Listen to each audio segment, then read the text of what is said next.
నమస్కారం అండి, this is #you. Ambati Rambabu గారి మీద నేను పెద్దగా ఫోకస్ చేయడం మర్చిపోయాను కొన్ని రోజులుగా. కానీ చాలా కంటెంట్ క్రియేట్ చేస్తారు, యానివర్సరీ సెలబ్రేట్ చేసుకున్నారు. ఆఖరికి ఇంట్రో మ్యూజిక్ కూడా మారిపోయింది నేను చూసిన దానికి. ఆయన చాలా విచిత్రమైన పెట్టారు, అన్న కదిలితే మాస్ అంట. ఎక్కడ కదిలితే చెప్పాలి కదా, అన్న కదిలితే మాస్ అంటే ఇప్పుడు మీకు జగన్ గారు అన్న, మీరు తమ్ముడా? ఓకే నాకు తెలియదు ఇంతకాలం, వదిలేండి. ఆయన అన్న కదిలితే మాస్ అని ఒక వీడియో చేశారు. 5 minutes ఉంది, 10 minutesలో చేద్దాం. ఇంట్రొడక్షన్ పెద్దగా ఇవ్వాల్సిన అవసరం లేదు దీని గురించి, మీ అందరికీ తెలిసిందే ఎక్కడ కదిలితే ఏం కదలకపోతే అని. చూద్దాం ఒకసారి.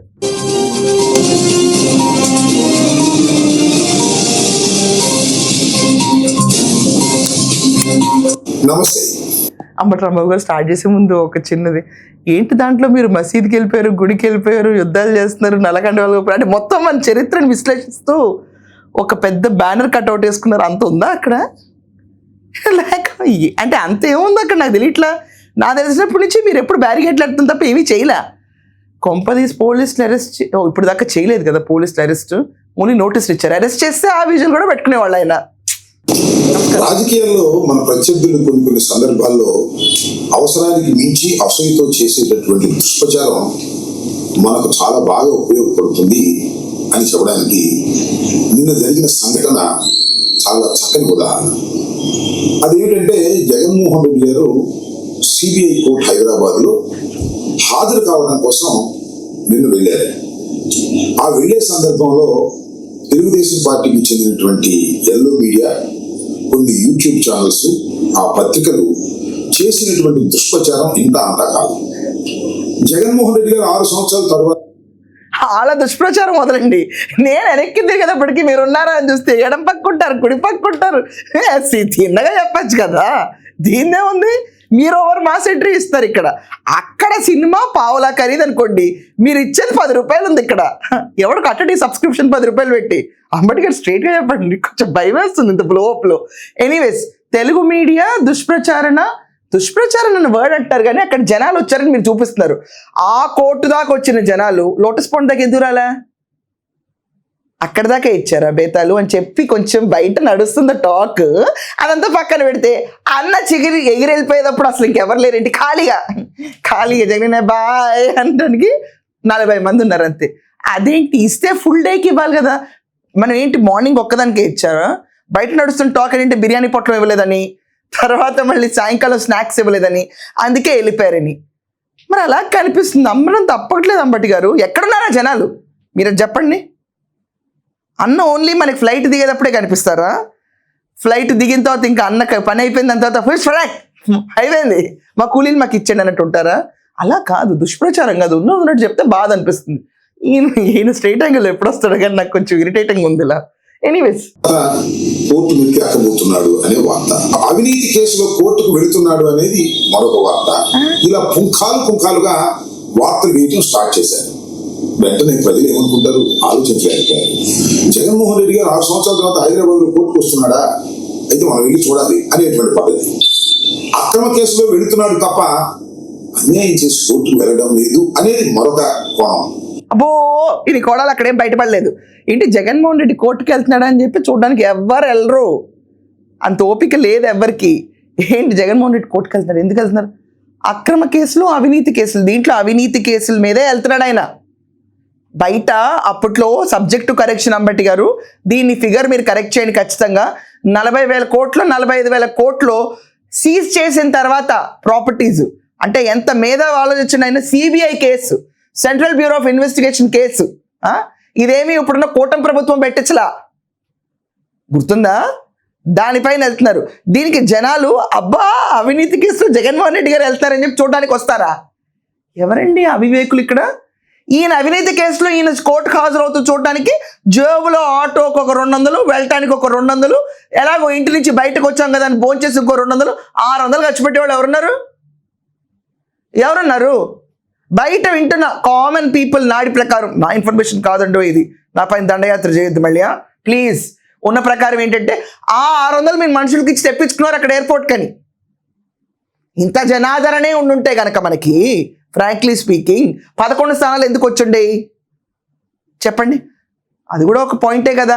ఇదంతా పక్కన పెడితే రప్ప 2.0 ఎవరికి రప్పారప్ప? కోర్టుకు రప్పారప్ప చెప్పాలి కదా, లేకపోతే జగన్కి రప్పారప్ప? ఇక్కడ ఉంది కోర్టు, జగన్, ఇంకెవరు లేరు ఇక్కడ. లేకపోతే జప్తు చేసిన ఆస్తులకి రప్పారప్పనా? లేకపోతే మనకి నెక్స్ట్ టైం 11 కూడా పోయి రప్పరప్ప సింగిల్ డిజిటా? క్లారిటీ ఇవ్వట్లే అక్కడ. రప్పరప్ప దేనికి? కోట్లకు రప్పరప్ప అంటే సీన్ వేరేగా ఉంటుంది కదా. మళ్ళీ పట్టుకున్న వాళ్ళందరినీ తీసి మక్కలు ఎరగొడతారు కదా. ఏంట్రా మీరు రప్పరప్ప గోలా అని చెప్పి అక్కడ కోర్టుల పేరు మెన్షన్ చేయాల. ఇంకెవరు పిచ్చోళ్ళు జనాలు, వాళ్ళ తలకాయలు రప్పరప్పనా? ఇలా మిగిరారా? వాళ్ళేం పిచ్చోళ్ళు కాదులేండి, కంగారు పడకండి. ఆంధ్రప్రదేశ్ నుంచి ఇక్కడ దాకా వచ్చి ఎవరు చూడరు, కానీ అక్కడ పిచ్చోళ్ళు ఎవ్వరు లేరు. రప్పరప్ప ఓట్లలో కోసేస్తారు. అప్పుడు ఇక్కడంత బలం ఎక్కడుంది అసలు జగన్మోహన్ రెడ్డికి? ఒకవేళ చూచాయిగా మనకి 1% బలం ఉన్నా ఇక్కడ పోటీ చేసేవాళ్ళేగా. చేయలేదంటే దాని అర్థం తెలియట్లా. ఆయన ఎన్నికల తర్వాత మొట్టమొదటిసారి అడుగు పెట్టాడు ఆంధ్రప్రదేశ్కి, తెలంగాణకి, ఆయన లోటస్ పాయింట్కి. ఏంటిది? టీవీలో చూస్తారు తప్ప రియల్గా ఎవరో చూడరు. అప్పటి గారు మీరు భ్రమల్లో ఉంటున్నారు, అది తెలుసు మీకు. భ్రమ అని ఎంత అనేది మీకే ఎగ్జాక్ట్గా తెలుసు, మా తెలియదు ఇదంతా. ఈ కోణాలన్నీ కలిపి నిన్న జగన్మోహన్ రెడ్డి గారు బేగంపేట విమానాశ్రమంలోకి చేరేసరికే వేలాది మంది అభిమానులు అక్కడ చేరారు. వేలాది మంది అభిమానులు అక్కడికి చేరారంటే దానికి కారణం జగన్మోహన్ రెడ్డి గారు పిలిపించుకోలేదు, వైఎస్ఆర్ కాంగ్రెస్ పార్టీని పిలవలేదు. కేవలం ఎల్లో మీడియా చేసేటటువంటి దుష్ప్రచారం వలన జనం తండోపతండాలుగా వెళ్ళి జగన్మోహన్ రెడ్డి గారికి స్వాగతం పలకాలి అనేటువంటి భావన వారికి వచ్చింది. ఈ భావన రావడానికి ప్రధానమైన కారణం ఆ మీడియా చేస్తున్నటువంటి రాద్ధాంతం తప్ప మరొకటి కాదు. అంతేకాదండి, ఇంకో మాట చెప్పారు.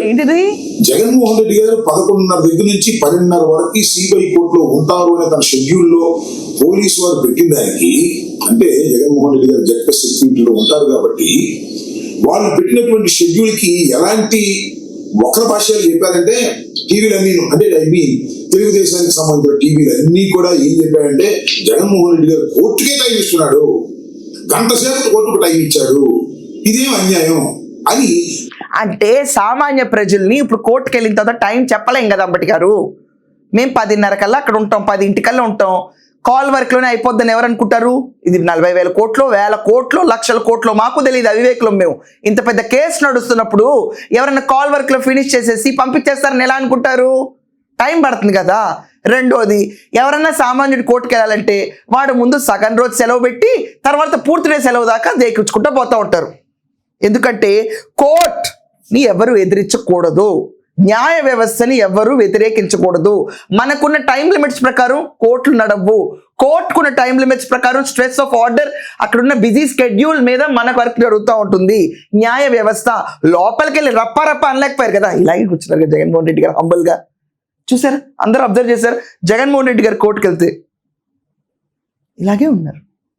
ఎంత హంబుల్గా ఉన్నారు ఆయన చూడడానికి, ఎంత వినయ విధేయతలతో ఉన్నారు ఆయన చూడడానికి.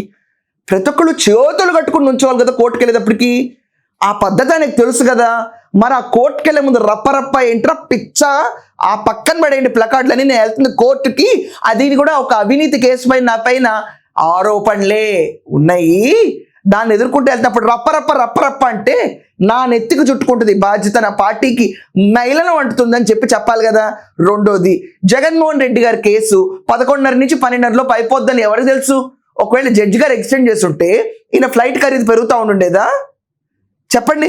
ఇన్ని లక్షలు పెట్టుకుని ఫ్లైట్ వేసుకొచ్చే కెపాసిటీ ఉన్నప్పుడు ప్రతి వాయిదాకి ఎందుకు రారు? సామాన్యులకు ఎందుకు ఉండరని జనాలు ఆక్రం కాళ్ళకి పట్టలేనంత క్యూరియాసిటీ పెరిగింది కేసు పైన.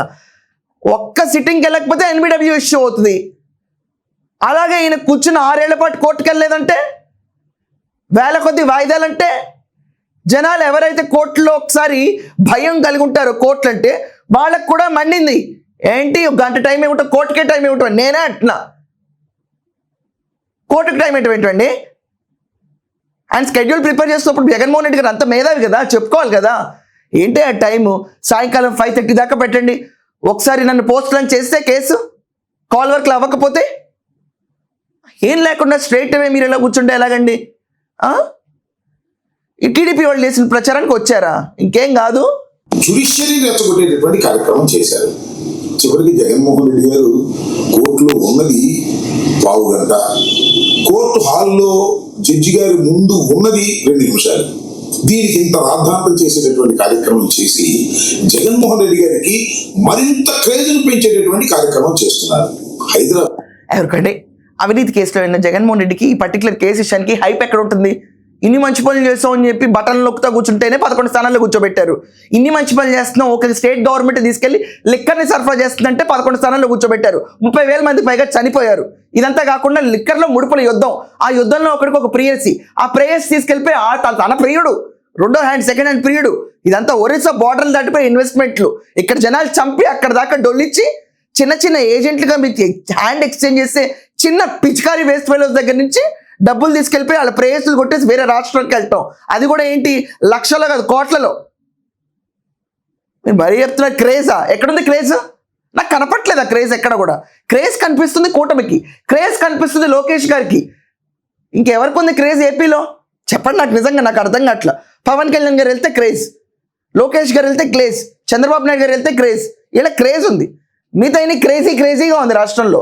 క్రేజీ హే ఇచ్చి ఏంటిది అన్నట్టు. నేను ఈయన కూడా చెప్పలేదండి, వీళ్ళు నా పైన మళ్ళీ ఏదో పడారు.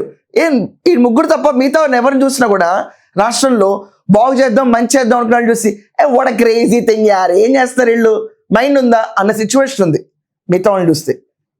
ఓన్లీ సీరియస్ లీడర్స్ పట్ల క్రేజ్ ఉంది. దాన్ని తీసుకొచ్చి మీరు ఇక్కడ క్రేజ్ అంటారేంటి? కోర్టుకు వెళ్ళే వాళ్ళకి కూడా క్రేజ్లు ఉంటాయా? ఇవన్నీ మీరు చెప్పారు కదా చంద్రబాబు నాయుడు గారిని తీసుకెళ్ళినప్పుడు, మరి ఇక్కడ వర్తించవా? యు బీయింగ్ అన్ అడ్వకేట్ 6 ఏళ్ల పాటు కోర్టుకు రాలేదు, క్రేజీగా అనిపిస్తుందా మీకు ఇది చూస్తుంటే?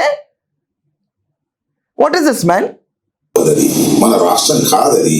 అక్కడ వైఎస్ఆర్ కాంగ్రెస్ పార్టీ లేదు, కానీ రాజశేఖర రెడ్డి గారు అభిమానులు ఉన్నారు, జగన్మోహన్ రెడ్డి గారు అభిమానులు ఉన్నారు. కాబట్టి వారు తండోపతండాలుగా వచ్చి జగన్మోహన్ రెడ్డి ఒక మాస్ లీడర్ అని నిరూపించగలిగారు. దీనన్నిటికీ కారణం తెలుగుదేశం ఎల్లో మీడియా తప్ప మరొకటి కాదు అనేది నేను భావిస్తున్నాను. మీరు వచ్చుడు భావించారండి, ఏం జరగవు. కానీ ఈయన మాస్ లీడర్ అన్న పేరు ఉంటే గనక చిట్ట చివరాకడ దాకా ఫ్లైట్ ఎక్కిచ్చేదాకా ఉంటారు. ఈ రాష్ట్రంలో క్రేజే ఉండుంటే కనుక మన సీన్ వేరుగా ఉండుండేది. ఈ పార్టీకి 100 సార్లు హైదరాబాద్ వచ్చుండే వాళ్ళం. ఓడిపోయిన తర్వాత ఒక్కసారి కూడా రాకుండా రేవంత్ రెడ్డి ప్రభుత్వంలో కాలు పెట్టడానికి భయపడుతున్నారండి జగన్మోహన్ రెడ్డి గారు అని చెప్పి అందరూ అనుకున్న టైంలో మెరుపు తీగలాగా వచ్చేస్తే క్రేజ్ అన్నారు, మాస్ ఫాలోయింగ్ అన్నారు. అక్కడ వేల కొద్దీ రాలా జనాలు. సీరియస్గా లెక్క పెడితే నేనే గెలుస్తాను, మీరు ఓడిపోతారు. వేల కొద్దీ జనాలు ఉన్నారా? Is it? ఆహా, రాజశేఖర రెడ్డి గారి ఫ్యాన్స్ అందరూ తీసుకొచ్చి జగన్మోహన్ రెడ్డి వెనక వాళ్ళు తిరుగుతారా? మరి రేవంత్ రెడ్డి గారిని గెలిపించింది ఎవరు అక్కడైతే? మనం వేరే కారులో వెళ్ళొచ్చులేండి, అది వేరే విషయాలు. కానీ కార్లో పెట్రోల్ ఉందో లేదో ఇక్కడ చూసుకోవాలి కదా. లేదు, ఇప్పుడు ఆ కార్లో పెట్రోల్ ఉంటే మనం ఎన్నో యాత్రలు చేసేవాళ్ళం తెలంగాణకి. లేదు, లేకపోబట్టే మనం అక్కడితో ఆగిపోయింది. మనకి రోడ్డు రవాణాలు, మనకి తిరగటాలు ఆగిపోయింది. ఎందుకు? ఓ సారీ, జగన్మోహన్ రెడ్డి గారికి అంబాసిడర్ కార్ చాలా ఇష్టమేమో. నాకు జస్ట్ గెస్. పెట్రోల్ అయిపోయింది, షెడ్కి వెళ్ళిపోయింది, అందుకనే రాలేకపోతున్నారా? కొనిస్తానండి పోనీ పెట్రోలు, వేరే కార్ ట్రై చేస్తారంటే ప్రతిసారి క్రేజ్ క్రేజ్ క్రేజ్ ఉంది కదా. ప్రతిసారి వస్తే 10 మంది కూడా రారు ఇక్కడ. ఏం మాట్లాడుతున్నారు అంబట్టి గారు? ఎల్లో మీడియా ఏమీ సృష్టించలేదు, డ్రామాలు క్రియేట్ చేయలేదు. క్రిస్టల్ క్లియర్గా ఆయన 6 ఏళ్ల తర్వాత కోర్టుకి వెళ్తున్నారు కాబట్టి ప్రతి ఒక్కళ్ళు ఆ సన్నివేశాలు వేశారు. అండ్ మోస్ట్ ఇంపార్టెంట్లీ బయట తప్ప న్యాయస్థానం ముందు మనం వంగి ఉండాలని జగన్మోహన్ రెడ్డి గారు చూపించిన విజువల్స్ ప్రతి ఒక్కరికి ఆదర్శనీయం. కోర్టులో మన ముందు ఉన్నప్పుడు ఇలాగే హంబుల్గా ఉండాలి, జడ్జి గారు తలంచుకుని ఉండాలి, వీఆర్ సబ్మిసివ్. మన కేసు ఆయన ముందున్నప్పుడు వంగి ఎలా ఉండాలనేది జనాలకు నేర్పించారు. ఆయన ఆదర్శనీయమైన వ్యక్తి. ఆయన విషయంలో నేను మెచ్చుకుంటున్నాను, ఆయన చూసి నేర్చుకుంటున్నాను. కొంతమంది కోర్టులకి ఎడాపెడా వెళ్ళి లోపల కూడా రప్పరప్పగాళ్ళగా మొహం పెట్టి తిరుగుతారు. ఎలా ఉండాలో జడ్జెస్ ముందు బిహేవియరల్ ఆస్పెక్ట్ కూడా తెలియని వాళ్ళు ఉంటారు చాలా మందికి. వాళ్ళందరికీ ఈయన ఆదర్శం. చూసి నేర్చుకోండి, ఇది ప్రచారం చేయండి ఇక్కడి నుంచి. అంబటి రాంబాబు గారి వీడియో పైన ఎంతకంటే విశ్లేషణ అక్కర్లేదు, ఎందుకంటే he wants to create Jaganmohan Reddy as a mass hero. But అక్కడ అయింది ఒకటి, వీళ్ళు చెప్పేది ఒకటి. ఎనీవేస్, ఎంజాయ్ ఇట్ అంబటి గారు. You have all this free, enjoy it. So మీరందరూ కూడా ఈ మాస్ హీరో అని చెప్పి ఈయన పెట్టిన, సారీ అండి నన్ను క్షమించండి, ఎగ్జాక్ట్ వర్డ్స్ చెప్పకపోతే మళ్ళీ తమ కంటెంట్ ఇచ్చినట్టు ఫీల్ అవుతారు. అన్న కదిలితే మాస్ ఈ సబ్జెక్ట్ పైన మీ ఒపీనియన్ ఏంటో కమెంట్స్లో మెన్షన్ చేయండి. That's all for now. Thank you.